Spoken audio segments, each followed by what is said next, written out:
We now know that Ireland, the Netherlands, Spain and Slovenia have all announced they're going to boycott next year's event because of Israel's participation. Members of the European Broadcasting Union have been meeting today to discuss the issue.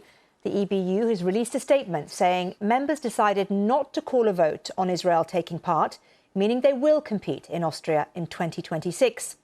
The head of the Spanish national broadcaster has said the situation in Gaza, despite the ceasefire and the approval of the peace process and Israel's use of the contest for political purposes, makes it increasingly difficult to maintain Eurovision as a neutral cultural event. Well, Martin Green is the managing director of Eurovision, and shortly after the decision by the broadcasters was made, he was asked for his thoughts on the impact on the contest, set to be held, of course, in Vienna next year. And what I'm pleased is the membership have had a full opportunity to debate it. And I can tell you it was a full, frank, honest and quite moving debate. But as we can see from the emphatic result, what they really came together on is a belief that Eurovision Song Contest shouldn't be used as a political theatre. It must retain some sense of neutrality. Remember, it is not governments that participate in Eurovision. It is public service broadcasters and artists. And I think the conclusive result today underlines that and backs that. Well, with me is our media and arts correspondent, David Silito. So, David, just bring us up to date with what we know so far about next year's contest and all the controversy that we've seen today.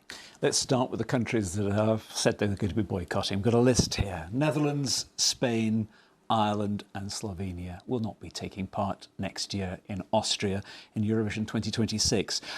Other countries have expressed concern in the weeks leading up to this, and we're awaiting announcements in the days to come from Belgium and Iceland in particular, because of comments they've made in the past. There is a deadline of next Wednesday for countries to confirm that they'll be taking part in the Eurovision Song Contest. Of course, if there had been a vote about Israel's participation, and if Israel had been removed from the contest, countries, for instance, such as Germany, said that they would have not taken part. So this is massively divided the European Broadcasting Union. And of course, the background to all of this is Israel, the war in Gaza, and before that, the decision to expel Russia after the invasion of Ukraine. And all the comparisons were being made. If Russia's gone, if Israel's involved in a war, why is it not? Those are the concerns from these countries that are boycotted. The issue, of course, is that it's not countries, it's broadcasters who are members.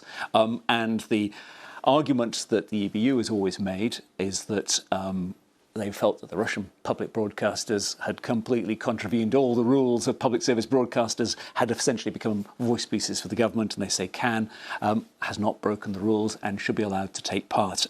Israel has said that the countries that are boycotting, they take this as a cultural boycott. A very strong statement has been made this afternoon in response to all of this. But it looks that the compromises that the EBU, or essentially the addressing of the concerns about, for instance, voting, was there essentially an organised vote that was behind Israel? Was there a third party? Was government funding going in towards supporting all of these things? So this is what they were discussing this afternoon, and it seems that the majority of members have said, we accept that this is addressed our concerns.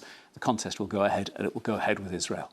OK, David, thank you very much indeed for that update. That's where we stand now. Let's have a look into the future and talk about where this leaves the competition, the biggest music competition, singing competition in the world. Let's cross live to Eurovision broadcaster Adrian Bradley. And Adrian, you've been following Eurovision for so many years. I wanted to ask you, where does this leave the contest? Can it survive without these countries?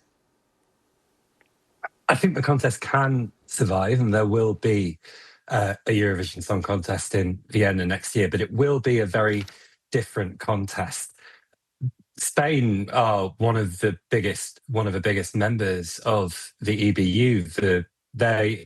If you were in the audience when you're at a Eurovision, the Spanish fans are among the biggest contingent of fans that are there, along with the British and, of course, the Dutch fans, who also the Netherlands won't be showing, and neither of these countries will be broadcasting Eurovision next year either, which are big parts of the audience that make Eurovision the biggest entertainment TV show in the world. So big parts of the audience won't be watching Eurovision next year, and it will be a very different contest. I think what a lot of people will be watching will be about these changes and these new rules, and to see whether they have any teeth and what effect they have, and if countries are seen to break the rules or do things that are against the rules. If there are promotions and campaigns, what will happen then? I think that will be what people will be watching very closely. Yeah, so for the benefit of the audience, Adrian, just talk to me about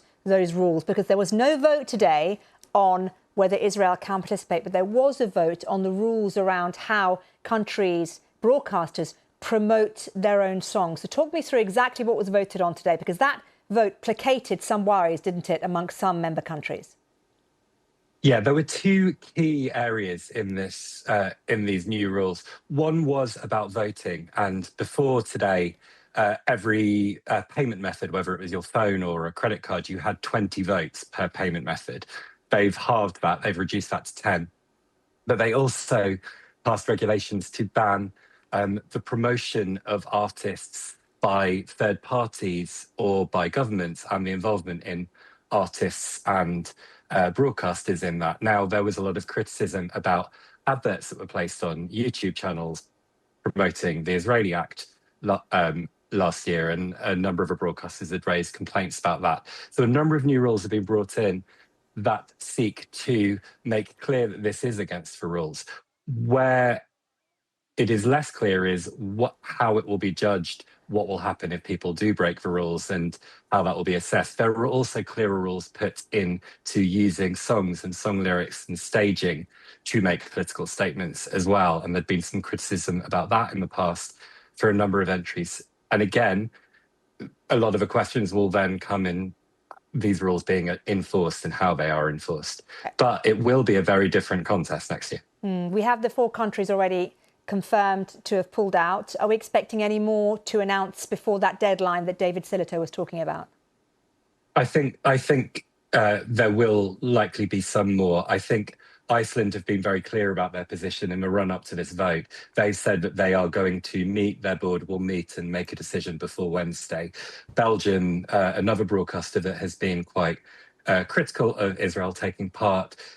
Belgium is complicated because there's 2 broadcasters where they alternate between a French and a Flemish broadcaster. Next year's turn is the turn of the French broadcaster. They're the ones that are deciding whether or not they will take part. The Dutch side, the Flemish side, said they will broadcast it, but they want to see whether the rules have any teeth before deciding what they'll do in 2027. Those are the 2 that we know. We also believe that Portugal are yet to make a decision and will make a decision before Wednesday's announcement.